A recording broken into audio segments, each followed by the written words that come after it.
What's up, folks? Welcome to another episode of My Sketchy Goodness. Well, Keith grabs, I'm assuming you're grabbing a drink or something? No, I'm always trying to, like, right at the nick of time to post on Facebook we're live.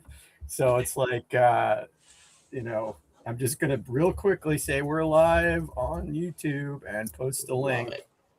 And then, so you vamp a little bit, but... Yeah, sure. Well, folks, you are once again joining us for another wonderful episode of My Sketchy Goodness.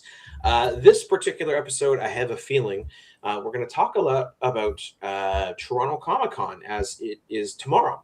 Literally the first day of Toronto Comic Con, which is, for those of you who aren't aware or don't live in the area or don't care, is the March time, smaller, more, I think, comics-focused comic convention as compared to late August or early September's Fan Expo, which is just everything.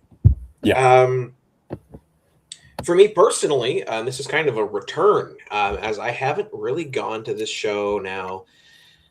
I went last year, but I blipped in, or was that 2 years ago? No, so I think the year you were there last was when you were at my table.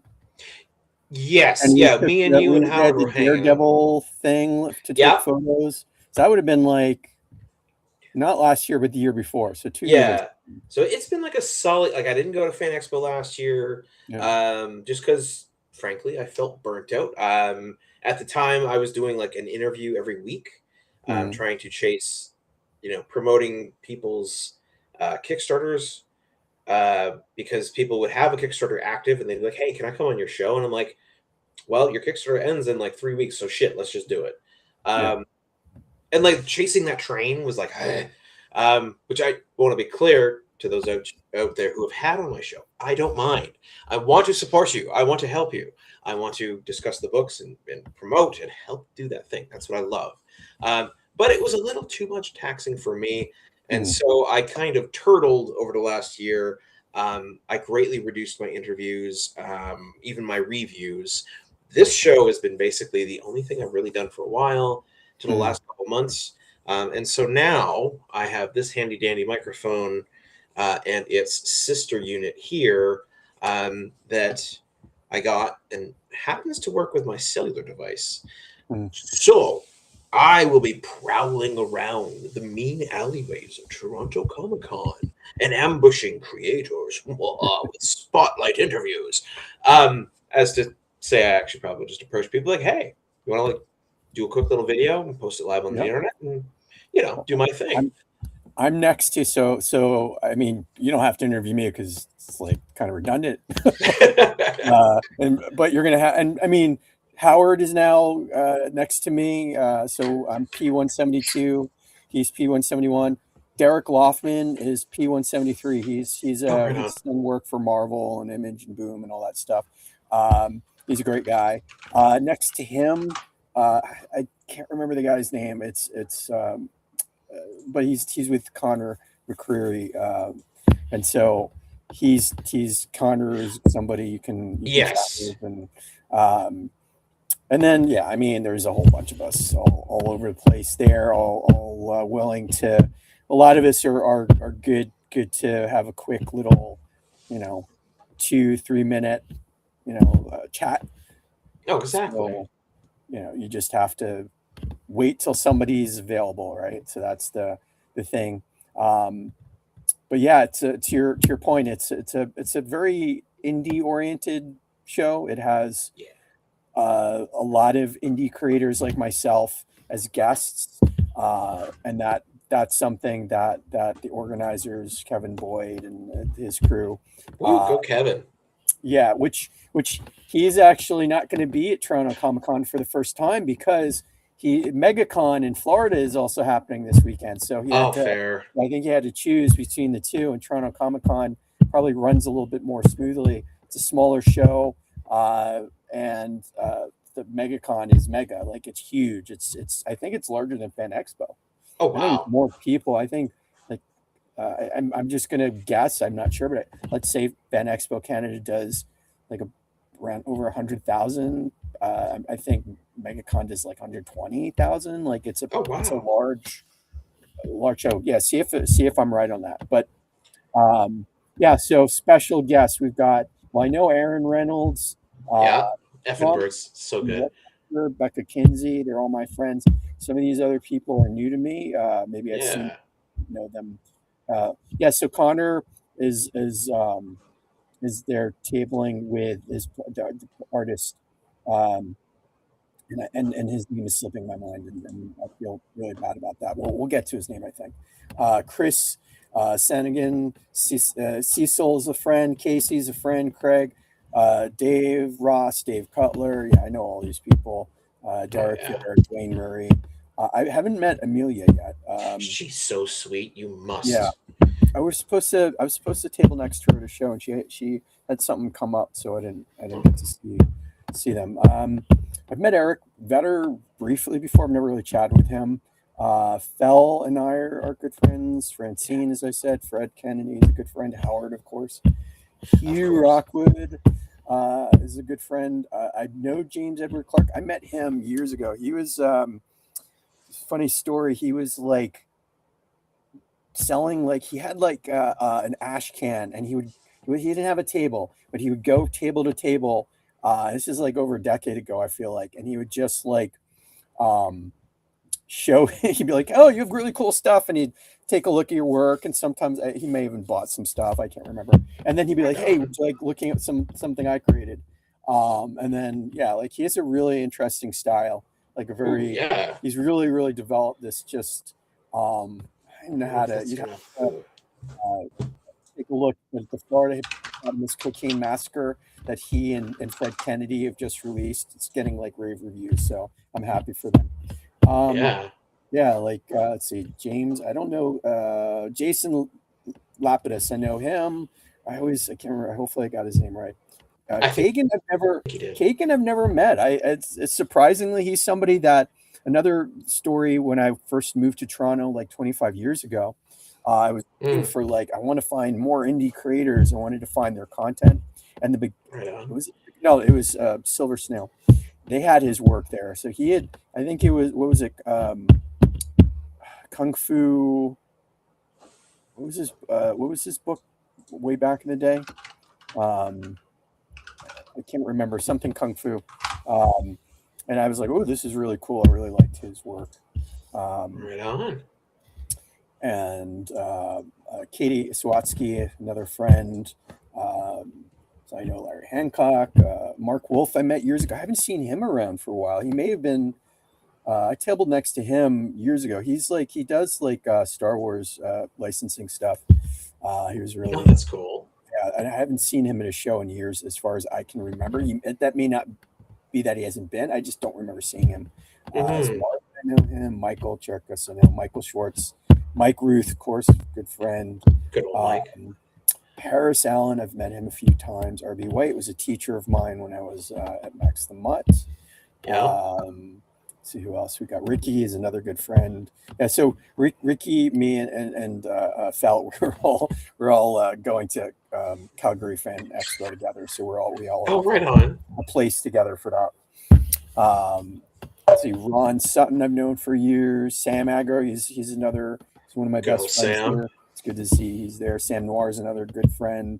Sammy Francis, I remember when they were like 16 and just like showing off their art, and I'm like, yeah, you'll be one of us very soon, and that's there you go. Shane Heron I've known for a long time. Sean Daly is another good friend. Stephanie Cook's another good friend. Yeah, and then who else was there's one? Is there another? Any other names? Uh, there's a couple people Oh, that and dropped. um, yeah, is that shoot? Is his name Sean? The word burglar. SJ, yeah, we're Sean. Yeah, yeah. Um, I met Sean years ago too. He's a good person. So some of these love people him. I've known for like Sam Agro, I've known ever since I moved here. over 20 years. Howard, of course, I've known him for a couple of decades at this point, and some of these other people I've known for. I've been doing Toronto Comic Con before it was Toronto Comic Con, when it was Wizard, and this was back in 2014, maybe 2013, maybe even earlier. I can't remember. And then it turned into Toronto Comic Con when Hobby Star bought it over, and then of course I wasn't always a guest. I had table in Artist Alley, and then at some point I think you just kind of like take a chance. I'd known Kevin for years, and so you get to know people and they get to know you, and you apply as a guest, and maybe it takes one or two tries before they go, okay, you know what, sure, why don't you do this, give it a shot. And so I've been a guest at Toronto Comic Con at least over a decade at this point. I can't remember honestly how many times I've done it. Anyway, share my screen before we get into sure. Really quick, I do want to shout out one of the guests, Adrian Kaleric, who's out in Alberta.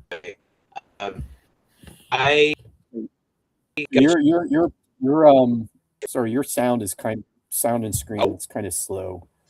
Interesting. Okay, hold please. Maybe because you have your the website up there. Maybe, yeah.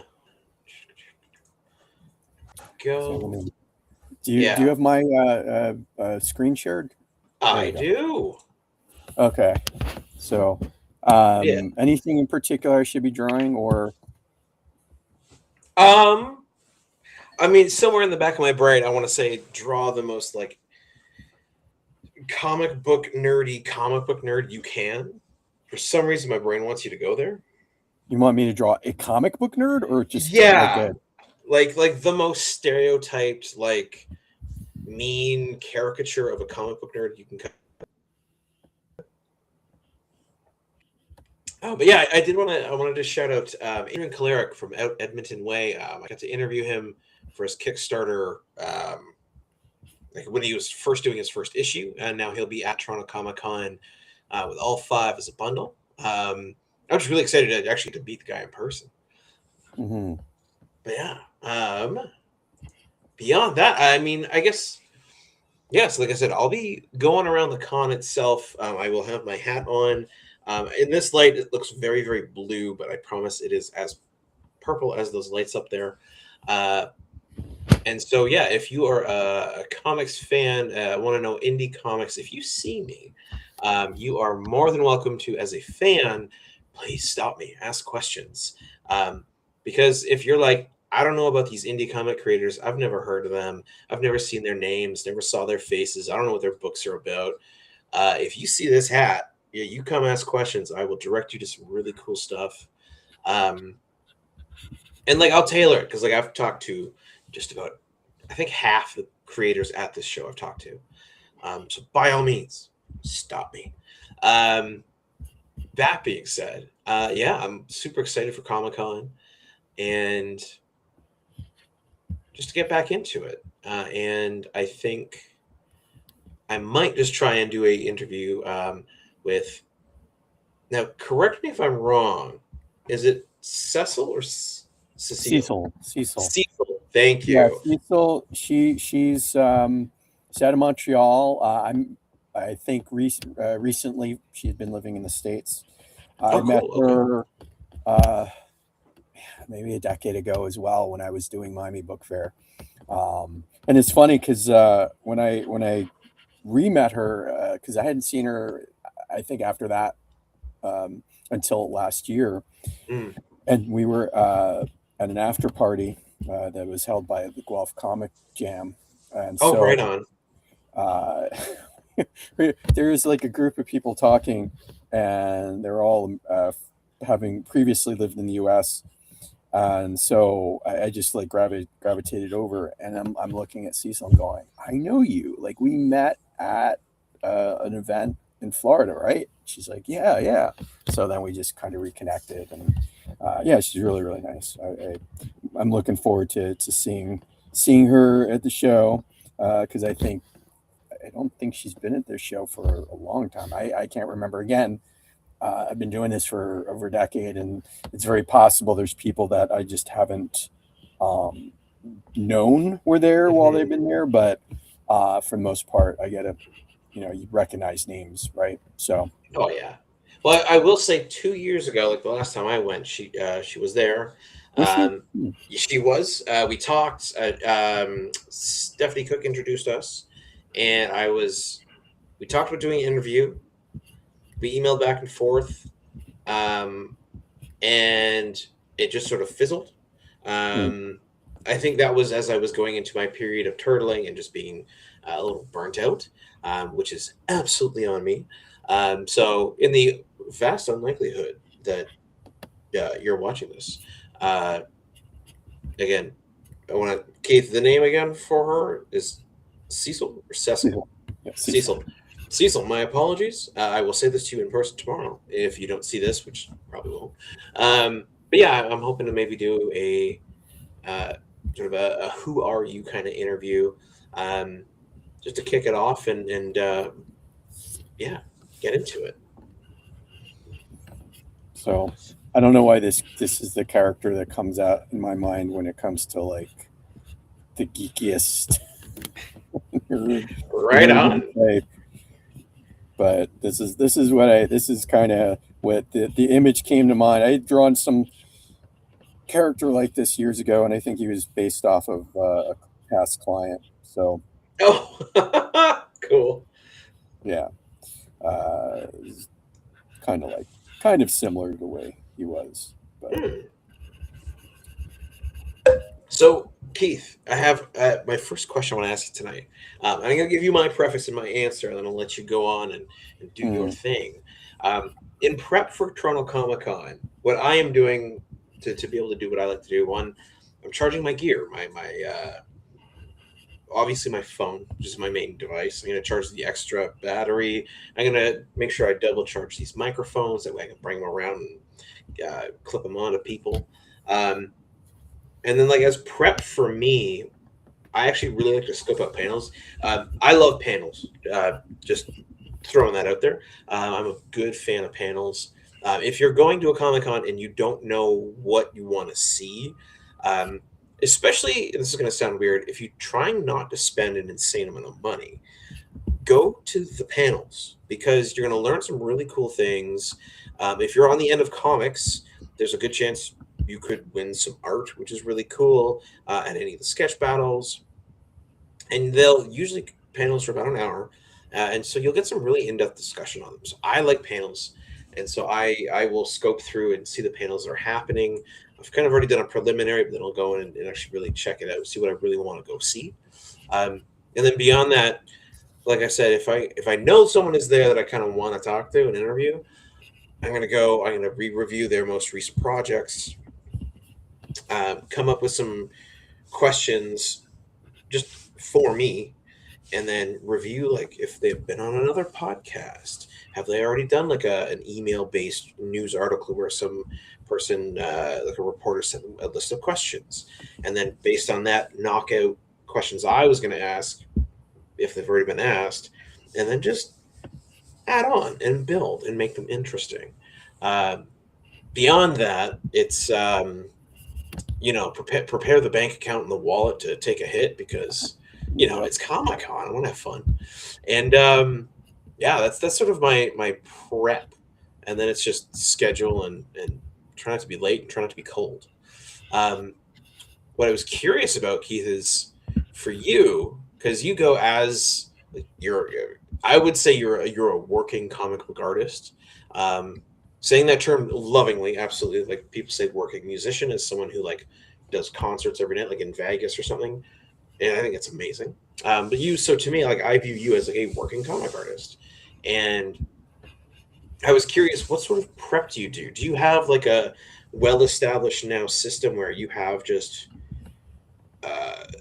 bins or some sort of structure to just okay, it just goes in here, and on the day of, we just snap it onto a cart, slide it into the truck, and then unload it? Like, what's that look like for you? How do you go from like right now tonight to like tomorrow morning, set up at a booth, ready to talk comics with people?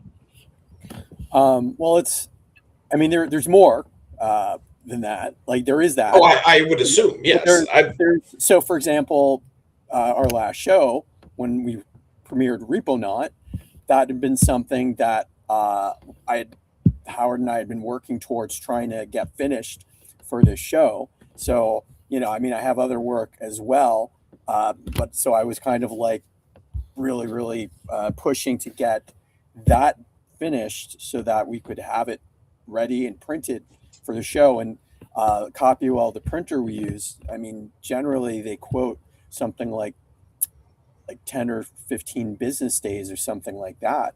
And so 2 weeks, when yeah. I had finished, when it went to proof, I was expecting that it may not be ready because this was like a bit over 2 weeks ago. Mm.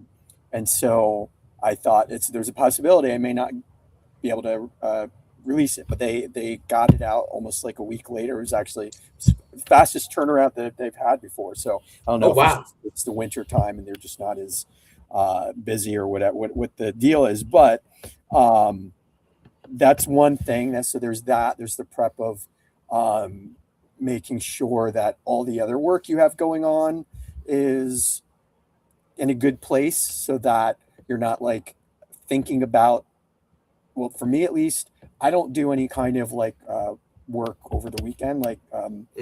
I don't generally have, because I'm digital, and I guess I've been thinking more and more about doing like a digital setup that's portable. But besides that, lots of artists will bring their work with them and work while they're at the show or at the Hmm. hotel. I don't do that. I'm my mindset is like I want to get the other work I've got at a good place, so it's not like when I return to it in like 4 days or so, I'm not going, oh, this is going to be hard to get back into Right this. on. Like it's in a place where it's like, okay, great, I can uh, kind of start a little bit fresh, I guess. So that's what I've been working on this week, is trying to get myself to that place. And then, of course, I also have other, our podcasts and my Imagination Factory podcast, all that stuff I wanted to get ready so that I don't have to think about any of that stuff over the weekend. Same thing with like any of the other shows I'm doing, where I have to make sure that all that kind of paperwork and travel plans, that kind of stuff is like ready as well. So there's a lot of like things that I'm thinking about to try to make sure that I'm ready for this show. And then on top of it, I've got to like do the marketing stuff for it. You create like, you know, I guess your social media ads for, Hmm. what you're going to be premiering, and if you have like a commission list, if people want to get on that. If you are just like wanting, like you create the actual, as the artist, you're creating your actual design of all that stuff. So that takes up some of your time. So I've been doing that for the last couple of weeks. And then this week, thankfully, as I said, I'd gotten a lot of that stuff taken care of. And then so this week was just getting myself in a good place for, um, like being in a good headspace so I can focus on just the show. I don't have any like fires I have to worry about putting out. Cause Right that's on. always like, sometimes that happens where like you have the show, but then you're also like texting or calling people because you're like, oh, I've got to get this Ah, ready for Monday. And, I hate when that kind of stuff is there, because it just means that you're splitting your attention, and I like to be able to focus without having to think about that stuff. oh Um, yeah, I mean, with the way you do shows too, like let's be clear, like to say that you're going to a show, it's not like you're me and you're gonna like go and look at all the different stalls and go chit chat with people. Like I'm sure you take time to chit chat and socialize, but yeah, you are working those shows. Um, and yeah. it's interesting to hear like how. So you must. I'm assuming you have your art based commitments anyway, probably tidied away, like either you did that earlier today or like last night or something, so that way you can do prep for tomorrow, and then when you're at the Yeah. show, work the show until Yeah. wow. Yeah. So Woof. last night I had to finish a page up and I was like, wasn't sure if I was going to. And then I'm like, okay, I got it done.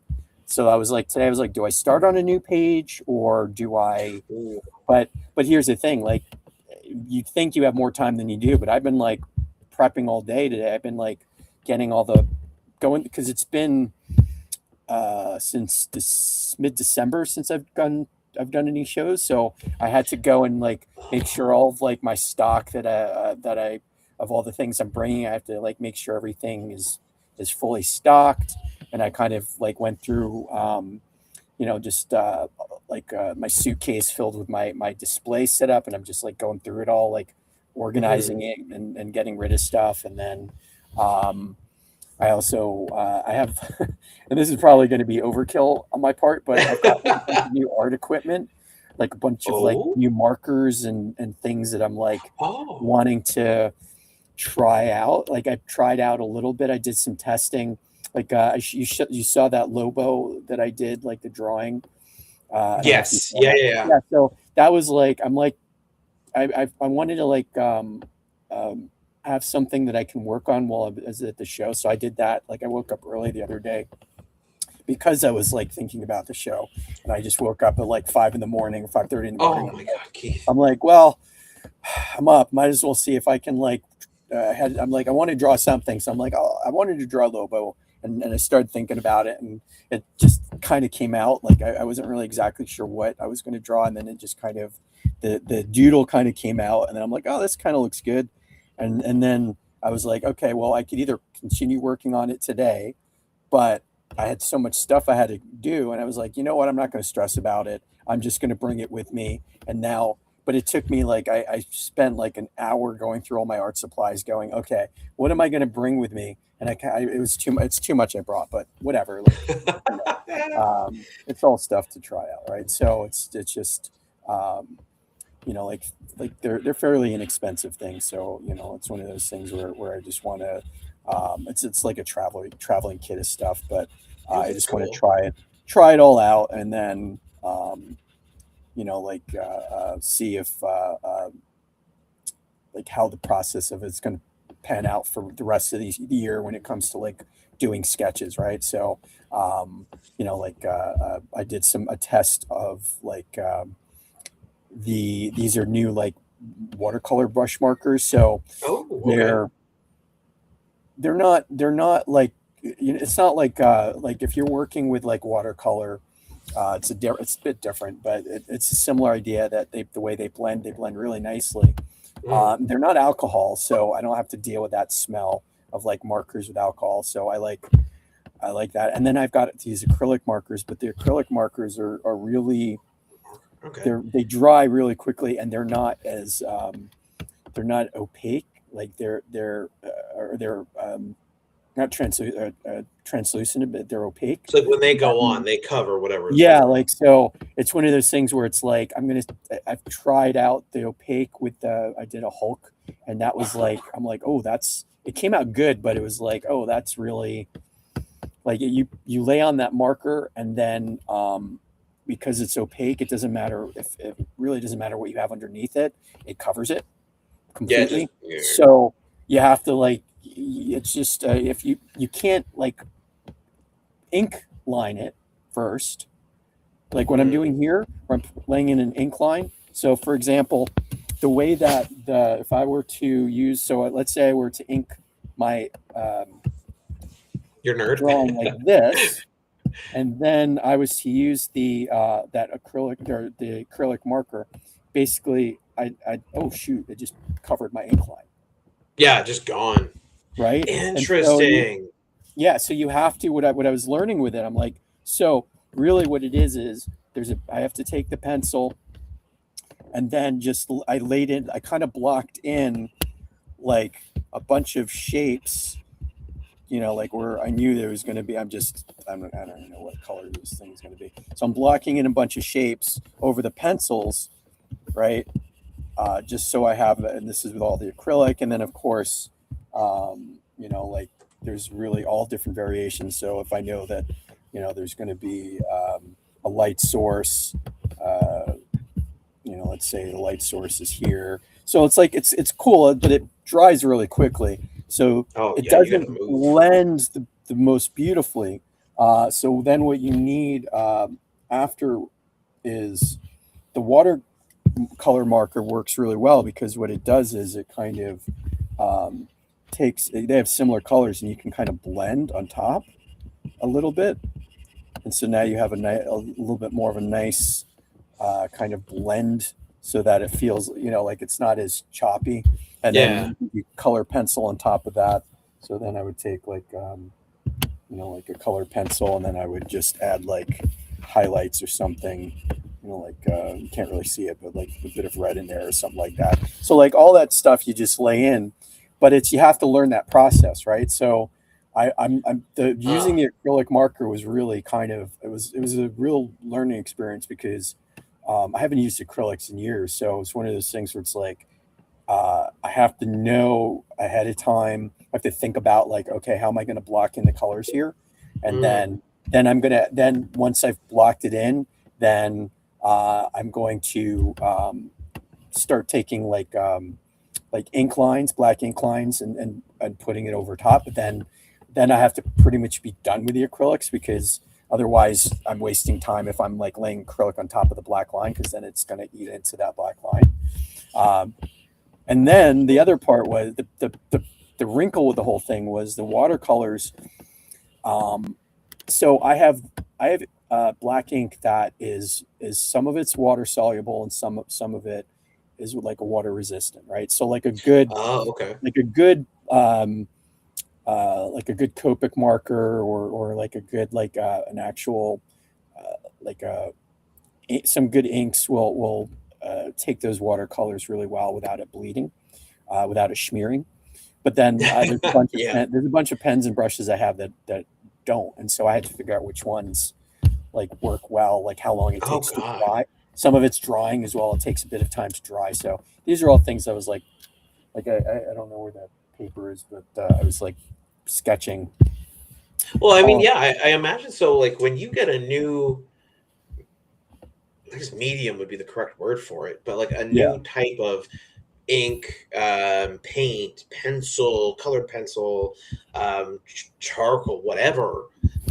When you get like a new product that you haven't used before, especially if you're someone who is a drawing mostly analog, but also like you use a lot of very different things to help with things like layering and coloring and really doing their thing.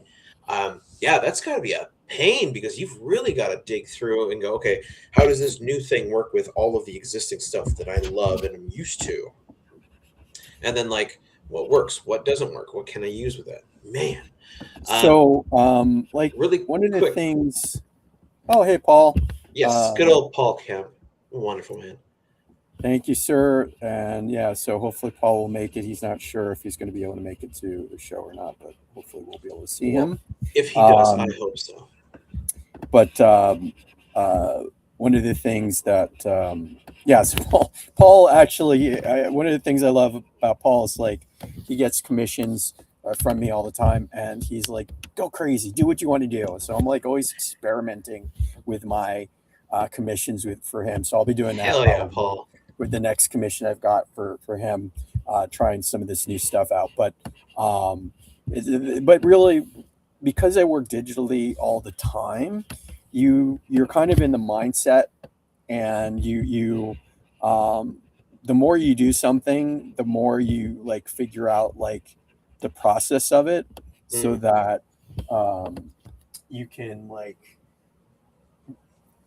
go, well, what if I do this and this? Like, for example, when we've talked about like, how do I do those halftone brushes, right? yes. We figured it out. Like, these are things like that you figure out because you're doing it all the time. And you're like, well, I know how to do this pretty easily. And so it's just, and then of course, it's a lot of trial and error to figure it out. But when I do the traditional, which is how I started work on, and, like as an artist,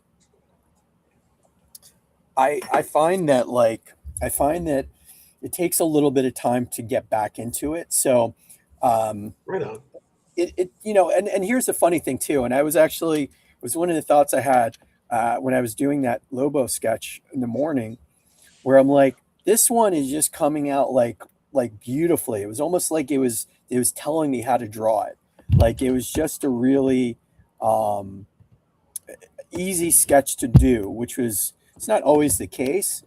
And so like it makes me think sometimes like like if I went back to doing more traditional, would Hmm. I have more of that kind of would it be easier for me to draw, right? Because Yeah. sometimes it's a real struggle to draw digitally, and Yeah. so it's one of those things where I did I was like, oh, maybe there's just some kind of different kinds of like brain to hand nuance that you can get from Okay. traditional that is still not there digitally. And I'm not sure what that is. I don't know. I've worked digitally for so long at this point that it feels so comfortable for me. But at the same time, there's just things that we've said this before, like that. Is it possible that some of the skill sets that I have as a traditional artist kind of shrivel up a little bit? They don't translate the same digitally, and so therefore, Exactly. Yeah. um, you could when you're working on like this kind of stuff, you're missing certain aspects, right? And so I don't know. It's an interesting thing to work traditionally again, and to try to figure out to problem solve like working on with a different medium or different mediums because they're all different. Hmm. It's all mixed media that I'm using and seeing like how to make it work. Um, like that Hulk I did at the time, I was like, "This is fantastic." I've kind of since then, I'm like, it's not as good as I remember it." But in the moment, it felt really great to work on it and to kind of figure out like how the acrylic laid in with the watercolor, with the ink line, with the color pencil, like. And it gave me ideas of what I can do next time to make it a bit work a bit better. Um, I don't know how transferable it is to when I do the show. That's the thing that I Hmm. think is going to be difficult for me is the because like one of my ideas was to do like to take like a fixative. So um, basically, you to when you do some art and the art you want it to be a bit more permanent, Okay. you spray what's called like a fixative on top. It's like it seals in the art, it Like seals a in the lacquer. medium. Kind of. It's kind of like that. It's like it's a spray Okay. that it has like it's almost it's not a glue, but it's like it seals in, creates like a mask on top of your art, and so you could actually draw on top of it once you've done it. It has a bit of a Oh. grittiness to it, so it does. I think it's a matte fixative I get, so the matte part of it has a bit of like a tooth to it, so it can actually almost create like another layer of a toothy like paper. Some papers have a bit of a tooth to them, Ooh. like they're bumpy. Yeah, where you could really drawing over it. Yeah. Yeah. So that would that the idea behind that is that a when you have like something that has a bit of tooth, it means it's going to pick up a medium again, right? Yeah. So the only thing about it is there's like alcohol or some kind of ethanol or something in it, and it smells really strong. You're not Oh. supposed to be like you're not supposed to do it indoors, and so it's not a thing that I can do at a show. I can't bring it. I'm not going to bring it outside. I'm not going to spray outside every single time to Yeah. do Yeah. that. Exactly. And I'm not sure there's like other kinds of matte medium or mediums that conceal in art, but it's specific to like let's say acrylic work, not necessarily mixed media. And Oh. Okay. so like certain again maybe somebody out there knows if there's something I can bring that's portable that's not going to um, be like a strong kind of solvent type smell that will allow for you to like add layers of to seal in your art that's going to not waffle the art because it's a spray of some or liquid of some sort. Yeah. um, and then you can because so going back to my original point was with the watercolor that smears a bit. with like other inks and stuff. It's one of those things where um, I was thinking if I were to put a fixative after I've done the inking, then I can always add the because I'll have erased the pencil after I've inked. Then I can add the watercolor on top of it, and it should the ink should be sealed in and all that stuff. Anyway, Oh, good idea. it's not a big deal. I've the workaround is I generally don't bring my ink and brush with me when I do Yeah. flows.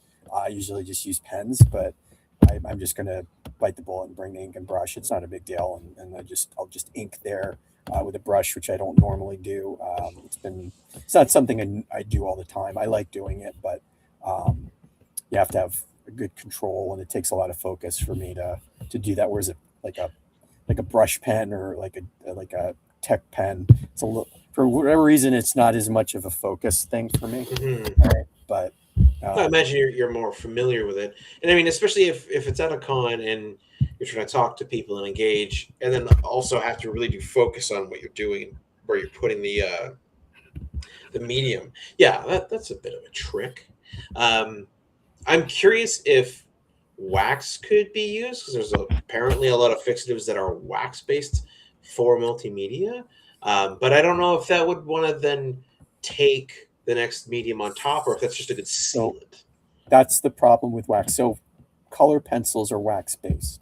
And what ends up Oh, happening when you're crap. using, let's say, a color pencil and you're trying to build on top of it, you'll build up that wax, and then after a while, you won't be able to add any color to it, right?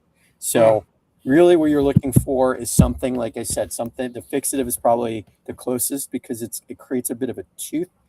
If you were to look at it in a like with a microscope, you'd probably see like little, like the spray little bubbles or whatever will probably Yeah, be the little one. like all across, and so it'll create like crevices between, which you can then add your medium or your whatever thing you're Right working on on. top of it, and it'll take it because it's that whatever it is going into those crevices, right? Hmm.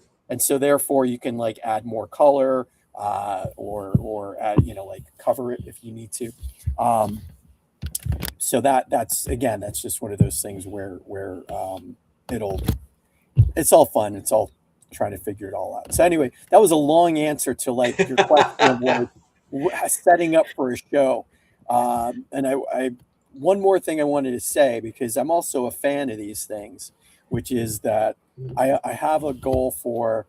I've got my comic book collection that I'm trying to fill in gaps for, but Oh, instead of like, it's just at this point it's expensive, right? To buy like some of these like I had to make a decision as to like when I was going to start, like what issue I was going to start with some of these like Spider-Mans or yeah. Hulks, because you start going back further and further, and those books get more expensive. Oh, don't they Um, ever? and so I'm like, you know what? What I'm going to do is I've decided that I've a bunch of Marvel Essentials, which are like collections of the books Yeah. from the past, but they don't have any color in them. They're just like black and white, like newsprint. Um, and I have like those, and I have the actual floppies, and I'm just going to basically see if I can find like if as far as the essentials will go, that's where I'll start doing the floppy after. So a Spider-Man Oh, cool. All right. Yeah. so Amazing Spider-Man Essentials went up to like issue 200 or something like that, or 210 or something like that. Um, and then I've pretty much gotten all the issues after that, right? The Yeah. Incredible Hulk is similar, the Avengers as well as the X-Men, right? So I have like a lot of the back issues already of those books, but instead of like with the Avengers, I've got a lot of gaps right now. I'm just like going to be like, I'm just going to start with like whatever the last Avengers essential was, and then try to fill in from there because they usually, I think they went into like the early '80s. Oh, yeah, exactly. No, I So think that's what I'm that's looking for. fantastic, Yeah. So especially because like with those early books like Spider-Man, Avengers, any of the ones from Marvel or DC, the closer you get to like one, um, that price is just going to start skyrocketing. Even if you're doing dollar and quarter bins, like those issues just they're going to get crazy. So I think that's a really good idea, and it's also like a good way to be able to just for someone who's like maybe getting into it and they're like, I don't know where to start reading X character who's super famous and has thousands of issues. Um, well, hell, start at the start, grab an essentials, enjoy it, and then Yeah. yeah, go from there. I think Keith, that's amazing. Yeah, and then that's what I did years ago. I bought them all when they were first coming out, and they were just great because it's like didn't I knew like spotty parts of the history of like Spider-Man because I have issues, like nothing really expensive, but I've got the actually. And here's the funny thing: there are actually plenty of early issues you can get for like 20 or $30 a pop. They're Yeah, not that expensive. They're just not high, like they're not like high grade. They're just yeah, like a 3 or 4, which I mean, depending on how old they are, a 3 or 4 could may not be the be best quite good. book to read, but Yeah. um, that's why like an essentials is like that's great because I can like I can start from the beginning and read them all, and then I can start once I finish those essentials, jump onto my actual floppies, which um, again, one of the considerations being one of the issues I have now reading some of my comics is that over time some of the lettering ink gets like blurry, Yeah. so it's hard. I can read it, but it's like it's somewhere in the 80s, like anywhere like 70s, 80s. That stuff gets really a little bit. In the 90s, they improve because the papers improve, but Hmm. those earlier. So at some point, I may not be able to read them, and they're just there as a collection. But again, they're not worth. Most of my comics aren't worth a lot. They're valuable to me, but I want to be able to. Read them and enjoy them while I have the ability to. And Oh, exactly. And let's be clear, the you enjoying them part is the biggest part. Because yeah, like, yeah, cool. If you like, I don't know, if you went through your old stuff and you had a box that was like closed up and tucked into the back of a closet somewhere, and oh my god, it has like a really early Spider-Man or Superman, and you can sell that and live comfortably for the rest of your days without having to work. Cool. But like realistically, enjoy your comics, my man. I love that. yeah. Well, and Yeah, that's like and that's kind of why that's why I'm saying they're not worth a lot because I wasn't that person that like. I mean, it's not that I didn't take good care of them, but they're not like some people were like, gonna bring us. I don't know. were We're we back we've been live live. the whole time, right? Yes, it just kicked us like just seconds ago, and it was Huh. like either go live again or contact support. But we are back online. That's a Okay, so this is going first. to be That a was little weird. bit of a two-parter. Um, I guess okay. so. Yeah. So anyway, yeah, going back to what I was saying, which is like I never really thought about my comics in a way where I'm like, I'm going to make sure that they're going to be valuable someday.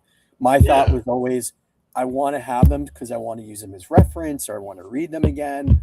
And that's really what they are, right? Like I don't plan on, I know I hear people are like, oh, I sold my collection. I was able to like retire or I was able to take like a big trip or something. I don't think that's going to be the case for me at all. I think they're going to be, maybe something I can like,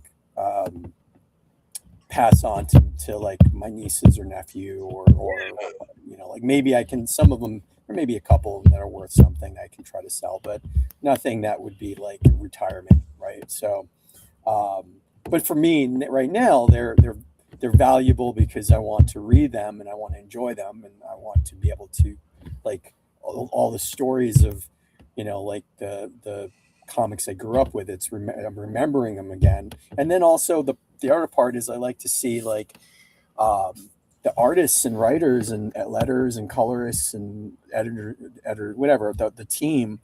Yeah. Um, like I actually know some of these people now. Like I've actually met them. I've become Yeah. friends with some of them. Right. So it's like, this is like, I'm reading this, a kid reading this stuff and, I loved some of the artists and writers. And then as an adult, I've met them and, like learned who they are as people. And it's like, it's just, it adds a whole new dimension. So now as I'm reading Oh it, I'm like, you know, this is somebody that I grew up with and now I know and I can, yeah, so it's a cool thing to be able to do that. So that's like what I'm excited about is like being able to have that dimension added on. And then the other part is the looking at it with the perspective of a professional now, right? Looking at it with like, you Yes. know, going, hey, this is like something that like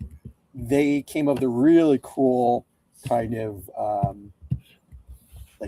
layout that I'd never thought of doing before. That's really cool. Or, I think that the way that like some of the artists that I didn't as appreciate as much as a kid, I look back now and go, wow, they're really there's some really great stuff they've done.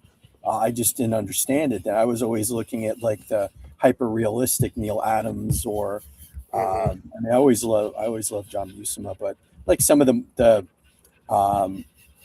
image guys, right? All that stuff. And I look back on it now and I go, either I misremember some of the way that I thought of them. And it's not to say that they aren't really good artists or weren't good back then, but I look at it now and go, oh yeah, they didn't know how to draw that. Like they didn't know how to draw. They were faking. Yes. You can tell they're faking it because I've seen what they've done in subsequent years, and it's like much more improved, right? So you can see some of the evolution of these artists, Oh, and big you're like, time. or even the writers were like, I'm rereading X Factor right now, and I'm just at the point with Peter David becoming the writer on it.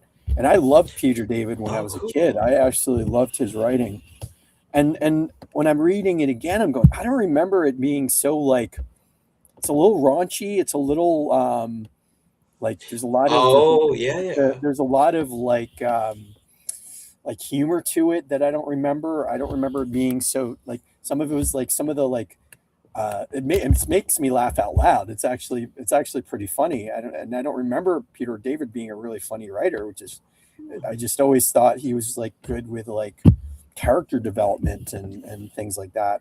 But yeah, so it's like, oh, okay, so he liked. There's a whole like that whole time there was just a lot of like this kind of bit the '90s like a little raunchy kind of um, like edgy, raunchy, Hmm. like lots of like one-liners, lots of in some ways a little wasteful, little indulgent because they were like setting up like some like using like some kind of like a throwaway line just to like make it funny, which it was like Oh, it was yeah. funny. It wasn't necessary for the story in any way. It was just like a kind of a little bit of an indulgent like build Oh, up here's to a like joke. a Here's a ha. yeah to make you laugh. And I'm like I see that now more as an adult. I'm going, oh, that's pretty indulgent. That's actually like doing it quite often so that you're, you remove them, and it really doesn't change the story at all. Uh, Yeah. I can't say that it makes it worse. It just, I mean, it's sometimes those like one-liners land, and sometimes we're like, oh my god, that was kind of silly, right? But Well, so here's an interesting thought. If they're using that a lot, my question, and just to sort of compare it to the modern day, would be maybe they're having, or not having to, but maybe they're choosing to put those one-liners in there to keep the continual sort of laughs, the ha-has going, because it was like keeping the attention of the targeted audience, which is typically a fairly young reader at the time for yeah, comics. And like look at like modern day, right? Like when you have people who the content that you're making for children now has to be pretty like continually reinforcing to make you want to hmm keep watching it. Maybe that's all they were doing. Um, hmm. maybe I'm totally wrong with that, but Well, maybe it no, was just the I think you're adaptation. right. They were for sure. There was like a target audience of younger, right? Hmm. And it appealed to me obviously because as I said, like that was like my like a favorite writer at the time. Yeah. Um, but now I'm looking back on it and kind of going, some of them are not really that good, and some of them are pretty funny. Um, but yeah, like, but here's the thing though, like when you read, I've been rereading Swamp Thing, or Hmm. actually not rereading. I've never read Swamp Thing before. Reading Swamp Thing for the first time as an adult, Alan Moore's run and Rick Veitch's run, and theirs is much more sophisticated. Their writing is Oh, much more yeah. like it's like it's highbrow, because some of it I'm like, I don't understand. As an adult, I'm like, I don't understand what they're saying exactly. Like, and you can, with Alan Moore, I always get the sense with him, like, he is just a really, really well read dude. I Like, think so. Yeah. I just think he's like a very, I mean, he could have been making it all up. I have no idea, but I either way, it feels like he's like read literature, and so because of that, his stuff is always like, when I'm reading it as an adult, I'm like, this is sophisticated. Even the Yeah. Swamp Thing is sophisticated, and Watchmen, of course, is very sophisticated. All that stuff was like very like well done. So there was obviously more of an adult fare for people at that time too, right? So, you Oh, know, big time. But yeah, it is definitely interesting. Like talking of Alan Moore in the sophistication, or I would always just call it like the density of his writing, where there was just so much to it, and it called back to it. Um, well, yeah, it's cool because you could see this is sort of the divide where comics, and I believe I could be wrong, but from my knowledge of comics, I feel like the '80s were when comic books in popular, well, yeah, maybe that's not the right word for it.